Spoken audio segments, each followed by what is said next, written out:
blessed morning to each and everyone. We are the Group 8, which is our topic is all about conduct competency assessment. So, step in conducting competency assessment. The content of this document are adopted from Procedures Manual on Competency Assessment. We have item 6.3.2 of TESDA, SOP, COO, and O7. The competency assessor shall be number 1, we have here where the prescribed competency assessor's ID, and number 2 is ensure that the assessment shall be conducted in accordance with the methodology and procedure set by TESDA.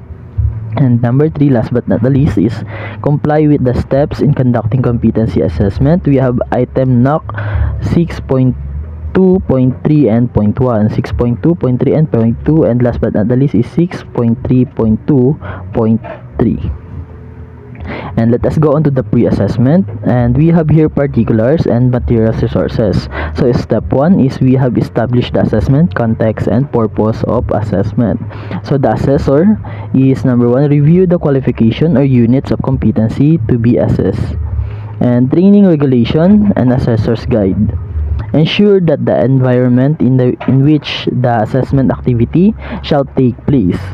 This includes physical setting, materials, purpose of assessment, employment, status of candidate. And we have assessor's guide.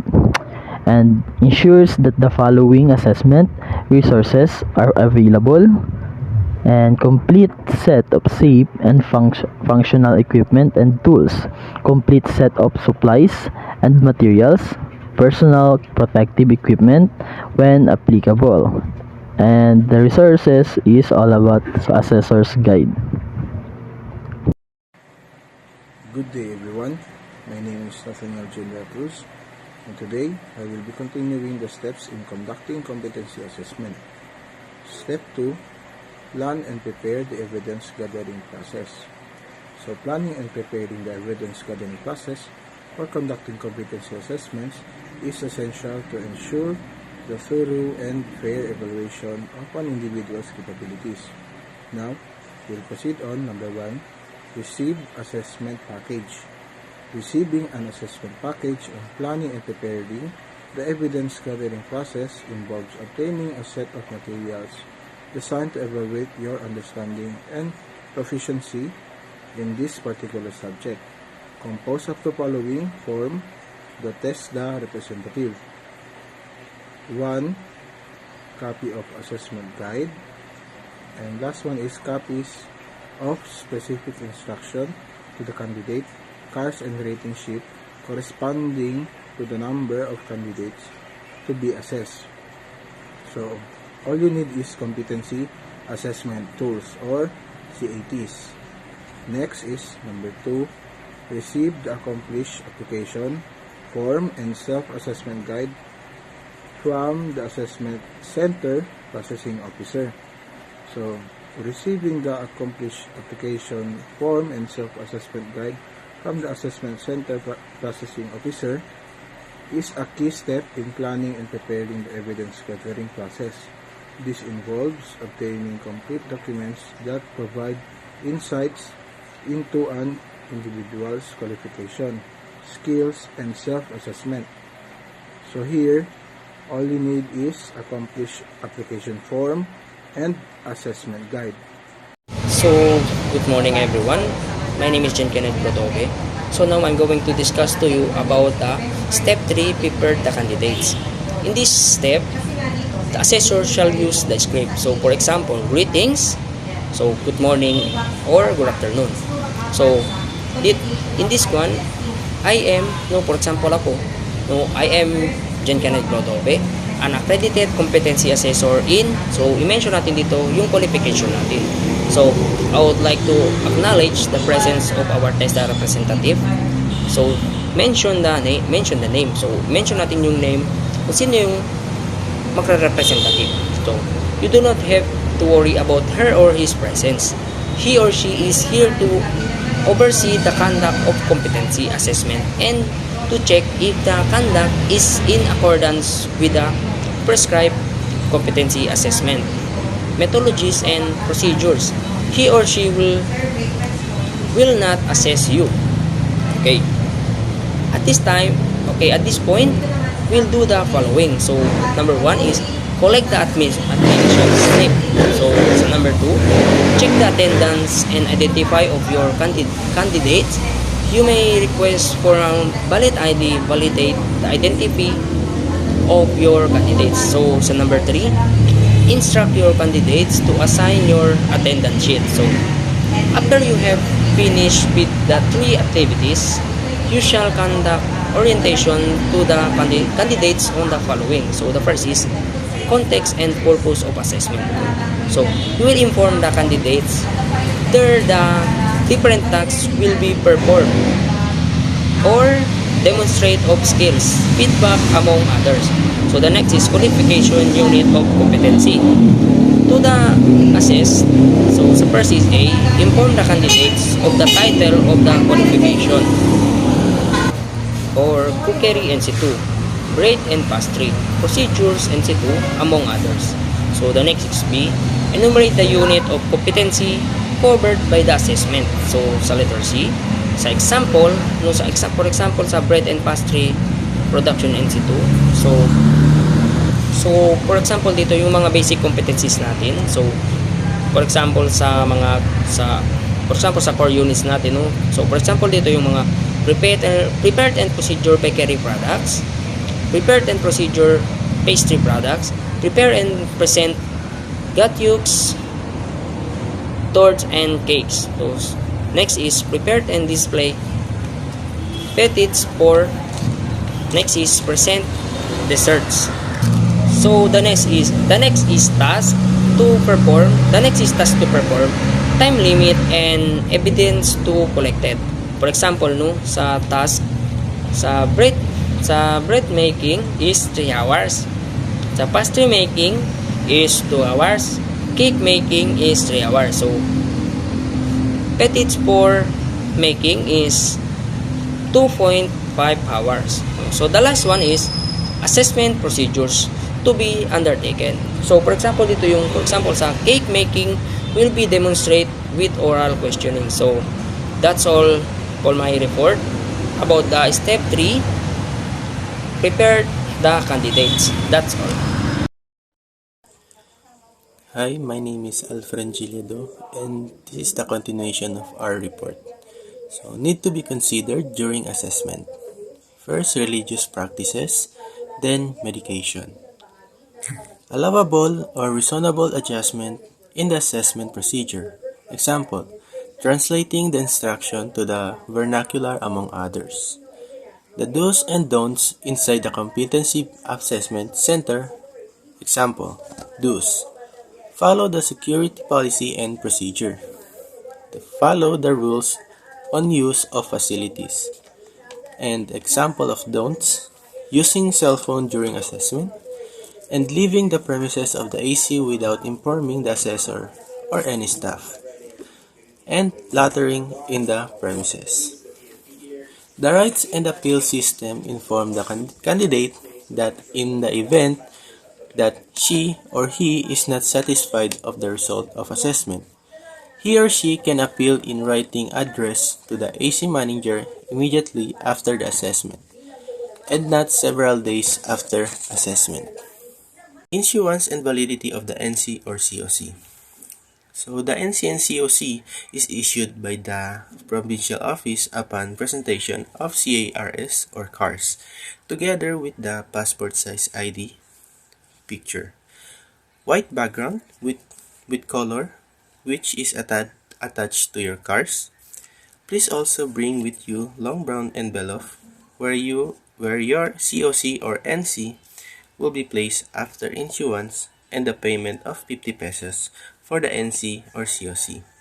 Your NC or COC has a validity for 5 years. The reassessment procedure. A candidate for full qualification assessment as not yet competent may apply for reassessment anytime at his or her own convenience. Reassessment shall only focus on the specific areas not satisfactorily achieved. However, the candidate shall pay the full assessment fee, promulgated by the TESDA board. Thank you. Good day everyone, I'm Bernice Sakdalan, our next presenter. This is a continuation of our report during the assessment. Step 4. Collect the evidence and make the assessment decisions. Number 1. Provide the candidate with all materials, tools, and equipment required to complete the task. Number 2. Each candidate a copy of the specific instruction to the candidate. Provide time 5-10 minutes for the candidate to read this document. Ask questions for clarify of the instruction. You may translate to the vernaculars if the candidate encounters difficulty in understanding since the instruction is in the English language. Number 3, conduct assessment in accordance with the methodologies specified in the evidence plan and the specific instruction for the competency assessor. Number 4, implementing the evidence gathering process and ensure its validity, reliability, fairness, and flexibility. Number 5, observe the candidate and keep notes for unusual conditions or situation during the entire conduct of assessment. Number 6, collect appropriate evidence and match compatibility to the element, performance criteria, range of variables, and evidence guide in the relevant unit of competency. Number 7, judge the evidence in terms of the 4 dimensions of competency task, skills task, management skill, contingency management skills, and job or role environment skill. And lastly, we have number 8, record the rating sheet, details, evidence collected, and candidate performance. That's all. Thank you. Good day, everyone. My name is Muhammad Iqbal Omar Salahuddin. This is the report of Group 8. My report is all about the post-assessment. Um, Post-assessment. Step 5. Provide the feedback on assessment. Note, if assessor has established a good report with the candidate before and during the necessary, it is the easier to discuss a performance. After all tasks have been completed by the candidate, the assessor will shall number 1. Record the assessment outcome using the prescribed rating sheet. Number 2. Review the assessment discussion indicate in the rating sheet against the evidence plan before providing feedback. Number 3. Accomplish scars. Recommend issuance of NC2 COC of candidates found in the competent. Recommend reassessment if candidate is not found not yet competent. The assessor must be familiar with the assessment and certification arrangement of the qualification. Number 4, provide the candidate before on the outcome of the assessment process. This includes providing the candidate with clear constructive feedback on the assessment discussion, information on way of uh, uh, overcoming any identified gaps in the competent revealed by the assessment if not yet competent. The opportunity to discuss the assessment process outcome. Information on the reassessment process when required.